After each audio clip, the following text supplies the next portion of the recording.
The ceasefire between Iran and the United States has ceased, and thus begins the saga of a potential constitutional crisis in the United States. Yes, yesterday, a series of events began the ceasefire's unraveling. The United States had announced Project Freedom the day before, designed to evacuate vessels trapped inside the Strait of Hormuz. Then there was an explosion on a South Korean-operated vessel.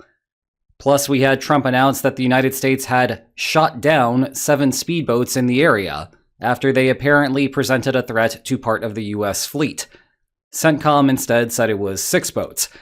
It is also unclear at the moment whether Trump used a poor choice of words, or if Iran has some secret technology that allows their fast boats to be shot down rather than simply sunk. He also threatened to blow Iran off the face of the earth. Then Iran fired 12 ballistic missiles, 3 cruise missiles, and 4 one-way attack drones at the United Arab Emirates. Why the UAE? Maybe it is just nearby. Maybe Iran is upset that the UAE has left OPEC. Who knows? One interesting note is that it appears that Israel helped shoot down Iran's missiles. This matters because one explanation for the October 7th attack was to make a military alliance between Israel and its Arab neighbors infeasible. Yet now they are working together. Keep an eye on what happens with Saudi Arabia in this space, because that is the big kingdom on the block. Meanwhile, Iranian state media has also claimed to have struck a U.S. frigate. This would be the most interesting development of the war thus far, seeing as the United States currently operates 0 frigates. What you are looking at now is a rendering of the constellation, still under construction. Either way, I've enjoyed watching news programs ask, "Is the ceasefire over?" Well, here is some hard-hitting analysis that only lines on maps can deliver. The word is ceasefire. It is actually a compound word consisting of cease, meaning to end, and fire, meaning to go boom. Seeing as the booming has recommenced, yes, I do believe that the ceasefire is over. That, of course, assumes that a ceasefire was ever in place at all. Israel was still targeting Hezbollah in Lebanon, and one of the terms of the ceasefire was that Iran would reopen the strait. So, no matter which side of the geopolitical divide you are on, the terms of the ceasefire were not being fulfilled. A rare case where the passive voice is deliberate, because I do not want to say who was violating it. Anyway, there are 2 things that I want to do with the remainder of today's video. 1, discuss why Project Freedom is not going to work as constructed, and 2, the potential for a constitutional crisis, and why there is going to be plenty more weirdness about whether the ceasefire persists. Let's start with Project Freedom. And to summarize what I'm about to say in this section, what we are looking at is another half measure, when what we really need is to go big or go home. What this is not is a traditional escort mission, where major US vessels sail in a convoy to protect friendly commercial vessels, as was implemented during the Iran-Iraq War.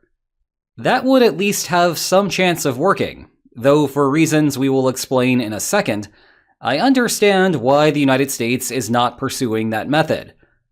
Rather, it appears that CENTCOM is trying to institutionalize a procedure to extract vessels from the Persian Gulf, which would at least allow them to deliver what is on board, and also increase the supply of transport vessels for the rest of the global market. That mostly means guiding them through the strait. CENTCOM has released few details on what that means. Part of it, I am sure, is ensuring that the US Navy is aware of the intended passage and can provide the support that it is willing to give.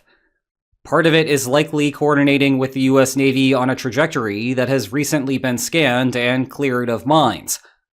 Part of it may be to provide tangible help if a threat develops, albeit through drones or maybe a helicopter. But the biggest part of it is a prayer that the shipping companies will go for the scheme, given that active defense is minimal. I would have more faith in their safety if the heavy metal were right next to them, but the Navy appears uninterested in chaperoning, presumably because it is too dangerous. If it is too dangerous for the Navy, what does that say about the risk to civilian vessels? Meanwhile, Iran has all the incentive to attack those vessels. As long as the United States is blockading the strait for vessels connected to Iranian ports, Iran has little stake in the peace as constructed. We will have to do a deeper dive on this point at a later date, but it is not a mystery as to how you get a deal to be enforceable. You need both sides to have a vested interest in upholding it, meaning that it is better than the alternative of going back to war. As it stands, this is not better for Iran than reverting back to fighting. Speaking of fighting, the full measure solution for the United States is to properly degrade Iranian capacity along the coastline, something that was just getting underway at the time of the ceasefire. Fast forward 3 weeks, and any work there is likely undone. Now, I still think that this task is militarily feasible for the United States, but it requires a commitment, which means costs, time, and risks. So the deeper question then becomes why the United States is not investing those costs, spending that time, and assuming those risks. Well, I am sure that you have heard plenty of answers to that puzzle recently, but let's focus on the one that has come into focus over the last 2 weeks. Rewind to 1973. Vietnam was not going well. Congress had grown frustrated that the United States spent the last decade fighting a war that the legislative body had yet to declare. Thus, the War Powers Resolution attempted to rein in executive power, obligating the president to obtain congressional approval within 60 days of the start of a conflict. Nixon vetoed the resolution as an unconstitutional power grab by Congress, but the House and the Senate had more than the 2/3 supermajority to override the president. It became law. Since then, presidents have rejected the War Powers Resolution still as an unconstitutional breach of the delegation of control over the military to the executive. Presidents have nonetheless paid lip service to the resolution, not wanting Congress to put the president's policies up to the Supreme Court. Think of this as a form of lines on laws bargaining. That brings us to the current affair. The Iran war started on February 28th. 60 days, therefore, is April 28th. I am publishing this video on day 67, which not coincidentally marks my 67th consecutive day of publishing a video. According to the War Powers Resolution, the president needed congressional authorization last week. What is the administration's legal opinion on the matter?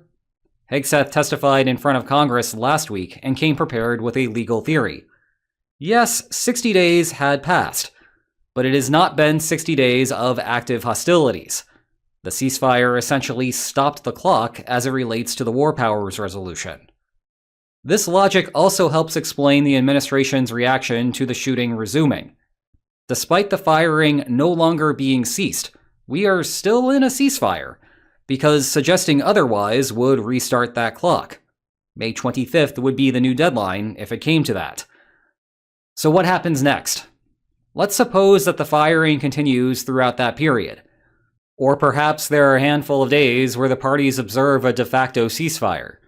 But either way, by no later than June, 60 days of actual fighting have passed. What then?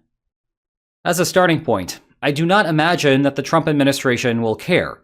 In fact, I was surprised that Hegseth testified as he did.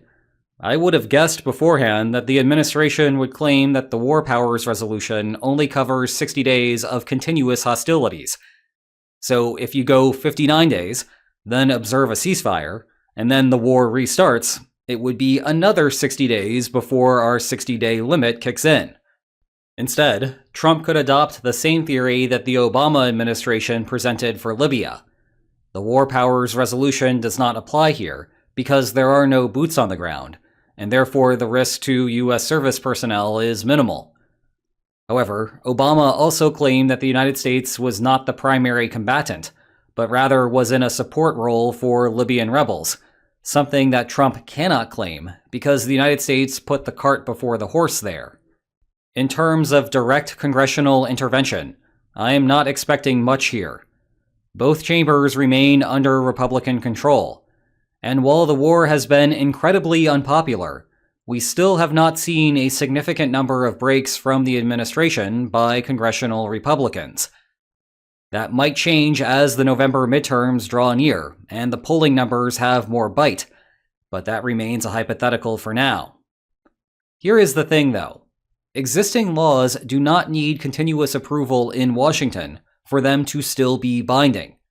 Continuing past 60 days is still illegal under the War Powers Resolution, regardless of whether Congress is actively enforcing it. Anyone harmed by the continued fighting has standing, which is basically everyone because of the effect on higher gas prices. Thus, we may see the Supreme Court take up a case on the War Powers Resolution, and we will find out once and for all whether it is constitutional. I will remind you now that I am not a lawyer, but as a political scientist, I will also remind you that the Supreme Court is a political body, and legal theories matter less than the political disposition of the court. As it stands, 6 of the 9 justices lean conservative, but a subset of them often split from the Trump administration on a variety of adventurous policies. That is my way of saying that I do not know which way the court would break. If the court throws out the War Powers Resolution, then the rest that we are about to walk through is irrelevant. The best that the war's detractors could hope for is help following a blue wave in November's midterm elections. If the court instead upholds the War Powers Resolution, then this is where things start to get spicy. The Trump administration would then have to decide whether to comply. Note that the law gives the president 30 days to wrap up the conflict without authorization. Presumably, the Supreme Court would extend that to whenever the ruling is issued, because the point of the 30-day window is to tie up any loose ends. Then you have to factor in how quickly the Supreme Court moved. Now, the court can act rapidly when it feels like it. Think about Bush v. Gore back in 2000. But again, the court is a political actor, and stalling on the case is advantageous because it punts the problem down the line and allows the swing voters to stay out of the fray for longer. It is possible that the issue will then resolve itself, at which point the court need not issue a ruling. The point is, we might very well be looking at the end of the summer or later before any of this gets resolved. Only then could a constitutional crisis erupt, assuming that the Trump administration refuses to comply. The final thing that I will note here is that Trump will have a difficult time continuing to pursue the war if the Supreme Court unambiguously declares the War Powers Resolution constitutional, and Congress does not authorize further action. At that point, congressional midterm elections will be right over the horizon, and while I doubt a veto-proof supermajority will completely shut down the executive, enough Republicans will defect that the White House will be unable to pass basic funding bills without ending the war. You also have the slight problem that the U.S. military swears an oath to the Constitution, not the president. You will also begin to get a number of high-ranking resignations, which will stall any progress in Iran, at the cost of handicapping the U.S. military for a generation. So, what are our takeaway points for today? The ceasefire has ended for now, despite the denials otherwise. The new U.S. effort to bring vessels through the strait will struggle to return traffic back to normal. And there is about to be a much larger fight over the War Powers Resolution. Meanwhile, you can catch up on the rest of all of the crazy things that have happened in the Middle East by watching this playlist. And if you enjoyed today's video, then please like, share, and subscribe. And I will see you next time. Take care. And I can't confirm or deny whether we have kamikaze dolphins, but I can confirm they don't.